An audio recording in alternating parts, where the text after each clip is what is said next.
अस्सलाम वालेकुम, बिस्मिल्लाहिर्रहमानिर्रहीम। आज हम लोग इस वीडियो में देखने वाले हैं कि या फिर अगर जो अपनी पढ़ाई कंप्लीट कर चुकी लड़कियां, चाहे ग्रेजुएट हैं या ट्वेल्थ ही पास है, अगर वो आगे पढ़ाई नहीं कर रही हैं, वो ग्रेजुएट पास लड़कियां या ट्वेल्थ पास लड़कियां जो घर में हैं और बस उनके लाइफ का भी कुछ मकसद नहीं है, कुछ समझ में नहीं आ रहा कि क्या करें, या फिर औरतें हैं जो हाउसवाइफ हैं और काम वाम करने के बाद, अगर उनको घर के काम करने के बाद अगर थोड़ा बहुत वो टाइम मिलता है अगर, तो वो कुछ करना चाहती हैं, लेकिन उनको अगर कुछ समझ में नहीं आ रहा है क्या कर सकते हैं, क्या करना चाहिए। तो मैं कुछ 5-6 आइडिया दूंगी जिसमें से आप कुछ भी कर सकते हैं। फर्स्ट हम लोग देखते हैं how women utilise their time. सबसे पहले तो ये हमें पता होना चाहिए कि जो औरतें हैं अपने घर का जो घर पे रह के अपना टाइम को किस तरह से यूटिलाइज करती हैं, कैसे टाइम को मतलब वक्त को कैसे गुजारती हैं। सबसे पहले अगर आपको ज़्यादा टाइम मिल रहा है, अगर आपके पास है वक्त, तो सबसे पहले आप तकवा के बारे में पढ़िए, ईमान के बारे में पढ़िए, बुक्स पढ़िए घर में ईमान से रिलेटेड, नमाज कुरान से रिलेटेड आप बुक पढ़िए। दूसरा क्या है, अगर आपको अच्छे से वक्त मिल रहा है तो आप ज़्यादा से ज़्यादा हो सके कि हाँ 5 वक्त की नमाज़ पढ़िए। उसके अलावा भी अगर आपको टाइम मिल रहा है तो जिस टाइम आप फ्री हैं उसके हिसाब से आप नमाज़ पढ़ें। अगर आप असर में ज़्यादा वक्त मिला तो आप फ़र्ज़ के साथ सुन्नत पढ़ सकते हैं। ठीक है, अब अपने लाइफ में प्रेयर को, नमाज को थोड़ा सा ज़्यादा अहमियत देंगे।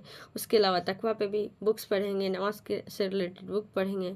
अगर आपको है फुर्सत तो आप ये चाहे यूट्यूब से या गूगल से या बुक से आप ये सीख सकते हैं कि इस्लामिक वे, मतलब इस्लाम में औरतों को किस तरह से रहने का क्या हुक्म दिया गया, क्या करने का हुक्म दिया, वो आप सीख सकते हैं और दूसरों को भी अपने घर में जो है उनको समझा सकते हैं। दूसरा क्या कि हम लोग खाते तो बहुत कुछ है, खाना में बहुत कुछ बनाते हैं, लेकिन वो क्या उसका डाइट क्या है, वो क्या इस्लाम से रिलेटेड है या फिर इस्लाम से हम अलग खा रहे हैं। तब अपने ये कर सकते हैं कि इस्लाम में आप अपने इस्लाम के अकॉर्डिंग आप अपना डाइट में शामिल कर सकते हैं। जैसे मोहम्मद सल्लल्लाहु अलैहि वसल्लम ने कद्दू के साथ गोश्त बहुत खाना पसंद करते थे। हालांकि कद्दू के साथ गोश्त बनता था तो मोहम्मद सल्लल्लाहु अलैहि वसल्लम को ज़्यादातर कद्दू ज़्यादा पसंद आता था। उसके अलावा मोहम्मद सल्लल्लाहु अलैहि वसल्लम को खजूर बहुत पसंद था, शहद बहुत पसंद था। तो ये सब उनको पसंद था तो अपने डाइट में शामिल कर किए थे, खाते थे। तो इस तरह से हम लोग भी चाहें तो हम लोग भी क्या कर सकते हैं कि ये इस्लामिक डाइट हो गया, इसको हम लोग अपने लाइफ में फॉलो कर सकते हैं। दूसरा है क्या, इस्लाम में साफ़ सफाई का क्या है, वो हाइजीनिक है कि जैसे हम लोग को नेल नेल हर वीक में कट करना चाहिए। बाकी जो हमारे हेयर है वो रिमूव करने के लिए क्या है 40 दिन के अंदर कर लेना चाहिए, नहीं तो नापाक हो जाता है। तो इस तरह से इस्लामिक वे में हाइजीनिक है, उसको हम लोग हाइजीन को फॉलो कर सकते हैं।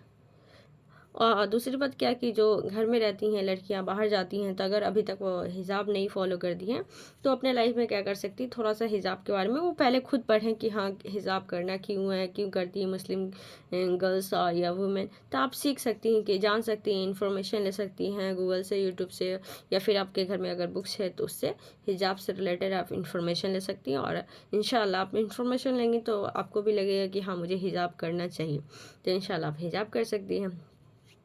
दूसरी बात क्या कि हाँ जैसे हम लोग अपने आस पड़ोस में रहते हैं या फिर हम अपनी बहन से ही मोहब्बत करते हैं, तो उसमें इस्लाम का क्या है रुतबा कि एक बहन से या फिर अपनी गुतनी से या फिर आपके ननद से या फिर जो भी है रिलेटिव से, जो गर्ल्स है फीमेल है, उससे कैसी मोहब्बत होना चाहिए उसके बारे में भी सीख सकते हैं कि अल्लाह ने किस तरह से मोहब्बत को कितना अहमियत दिया, किस तरह से रहना चाहिए। उसके अलावा अगर आपको टाइम मिला है तो आप ये कर सकते हैं कि स्पिरिचुअल इंफॉर्मेशन ले सकते हैं, नमाज कुरान हदीस के बारे में आप जान सकते हैं। उसके अलावा अगर आपको फुर्सत मिला है तो आप ये कर सकते हैं कि कुरान शरीफ को आप उर्दू में तर्जुमा अगर पढ़ना जानती है तो उर्दू में पढ़ सकती हैं, अगर हिंदी में तर्जुमा जानती है तो हिंदी में पढ़ सकती हैं, अगर आप इंग्लिश में जानती हैं तो आप इंग्लिश में पढ़ सकती हैं। आपको अकॉर्डिंग जो आपको ईजी लगे उसमें आप पढ़ सकती हैं। थैंक यू सो मच, आज के लिए इतना ही।